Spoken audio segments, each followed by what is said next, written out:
Okay friends, it's time to get started on replacing our alternator. We're going to come right over to the negative battery terminal. We'll relieve this from the battery and set it aside so it's making no contact. I'll loosen this with an 8mm headed wrench.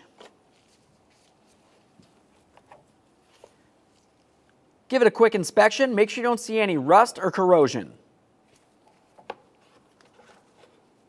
Now to gain easier access, we're going to have to go ahead and remove this entire area. Now to start getting this off of here, we're going to have to remove 3 7mm headed bolts.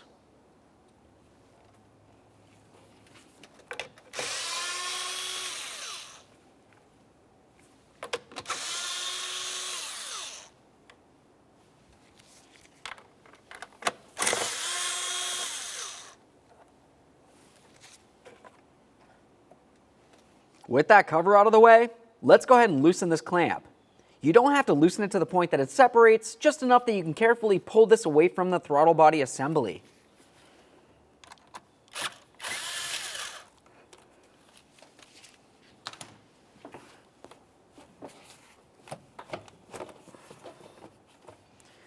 Now we're going to move along to this area right here. That should be right in there, but generally it just slides right out.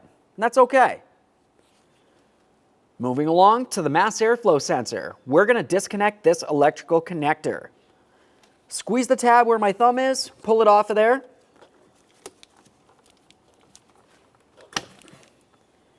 Give it a quick inspection for corrosion, set it aside. There's also a mounting point for that on this hose. Generally, you can just pull it right off of there.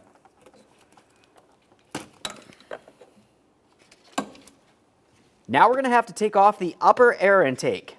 For this, you're going to find 2 clamps along the inboard aspect. I'll reach down, grab the bottom of the clamp, lift it up. I just heard it unlock. Do the same on this side. And now we can grab this entire unit and we'll lift it up. Slide it towards the center and remove it from the vehicle. Now we're going to have to move directly underneath the alternator. You're going to find the serpentine belt tensioner. This is a spring-loaded tensioner. You're going to have to use a 3/8 ratchet or a 3/8 serpentine belt tool. Put it right into the little square notch down along the bottom area. Now we're going to turn this counterclockwise to loosen the belt a little bit, and we'll slide it off of the idler pulley up higher here. There we are. Get your tool out of the way.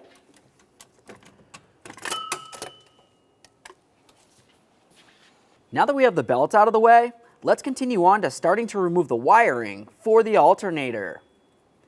Now right up along the top right here, you're going to find one of the main wiring harnesses for this.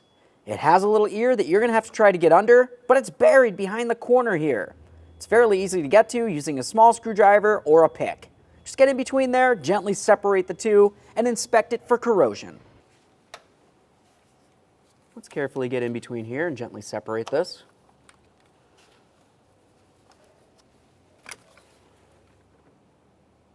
That looks fine. Now you're going to find another wire right down here. Once again, it's a little bit difficult to get to. The ear's out in the open, it'll be easiest with a small pick.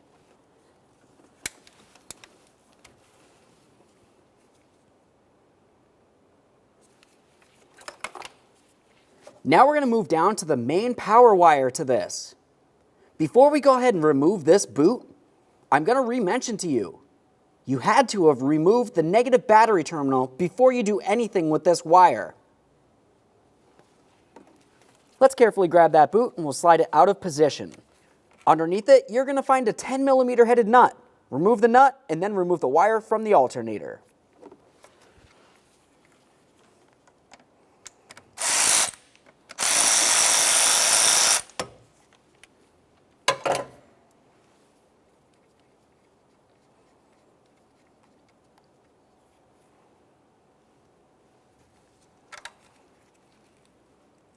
Inspect your connector, make sure it's not rotted or damaged in any way. This looks fine. Now I'm just going to go ahead and slide the belt off of the pulley and out of the way. We don't need to remove the belt at this point, just set it aside. Now let's move along to our 3 13mm headed mounting bolts.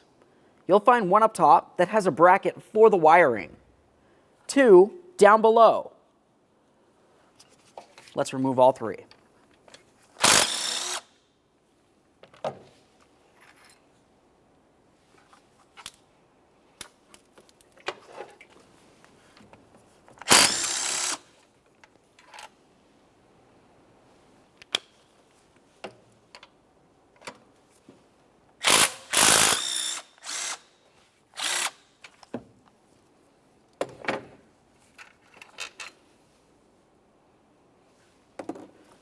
Now on top of the alternator, down along the bottom here, there's also a plastic bracket.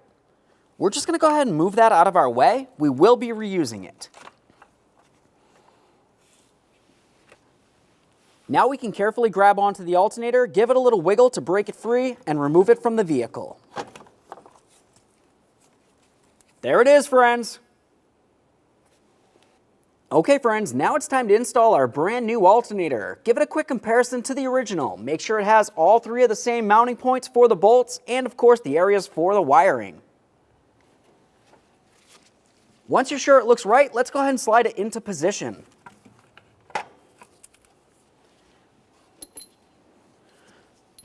Start in all three of your mounting bolts. Don't forget, the top one right here had that bracket for the wiring.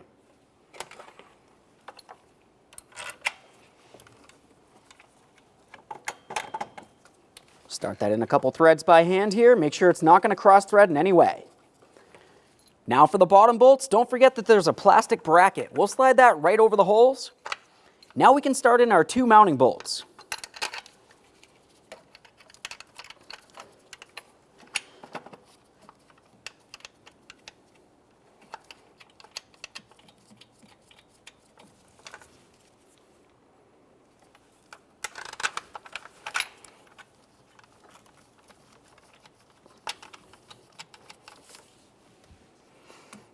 Snug them up.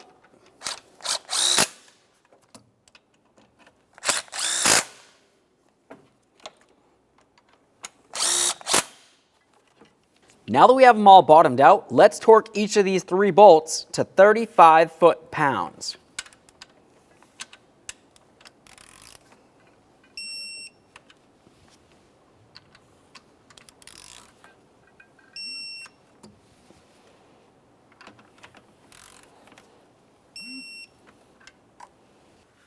Now let's reach along the back side of the alternator. We're just going to go ahead and remove that mounting nut for our power wire.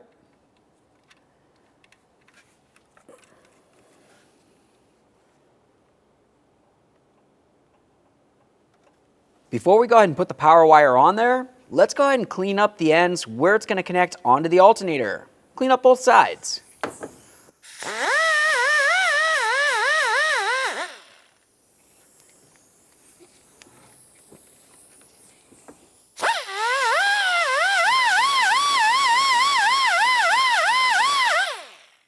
Once that's cleaned, let's go ahead and put it in position on the alternator. You're going to find that there's an area in between the red plastic that the wire fits perfectly inside of. Line it up, start your nut on there, make sure it's snug.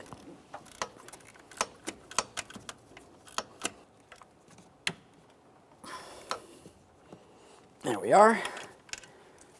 Double check to make sure that that's secure, and then we're going to move along to covering it with a protective boot. It's very important to make sure the boot's over this so it can't arc out against something while you're driving down the road. We can get our small wire attached on here. Slide that right in. We're going to listen for a click. Give it a tug to make sure it's completely secure. Time for the larger wire. Slide that right in here as well. Listen for a click. Make sure it's secure. Now we can start reinstalling the serpentine belt. Put it up and over the pulley here. You want to make sure that it's fitting into all of the grooves. We'll make our way this way and put it over the power steering pump as well. Once again, fitting in the grooves. Now I'm going to hold pressure on this, trying to push it under the idler pulley. We're going to have to relieve tension and slide it under at the same time.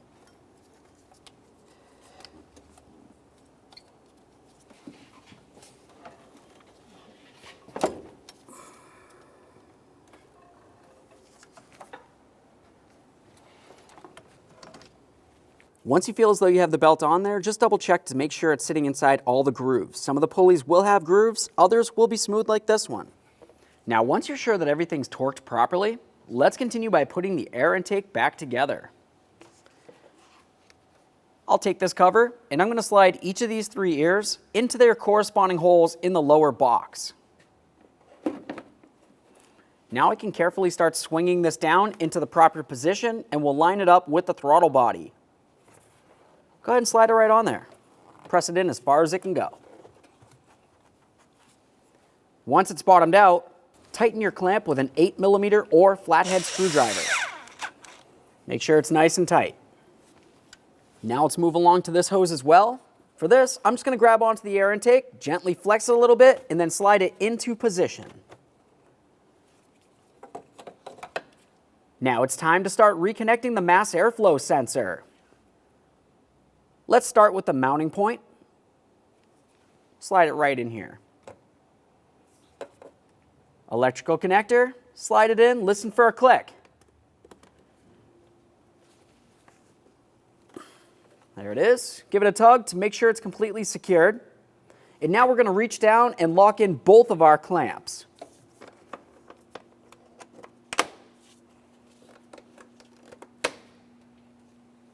Now we can go ahead and put our cover back on here. You want to make sure you line up all 3 of your mounting bolt holes with the areas that they need to line up with. Start in all 3 of those mounting bolts and snug them up.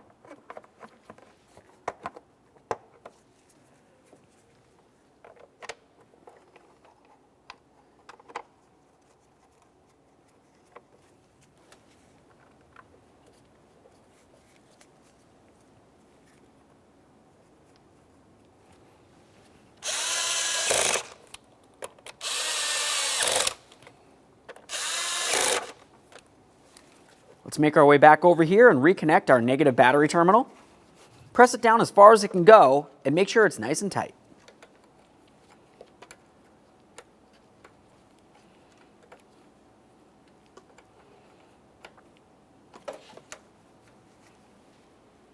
Okay friends, we got our alternator installed. At this point, you want to go ahead and start up the vehicle. Let it run for approximately 30 seconds and turn it off.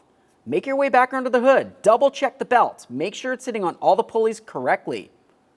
After that, go ahead and close the hood and take it for a road test. Thanks for watching.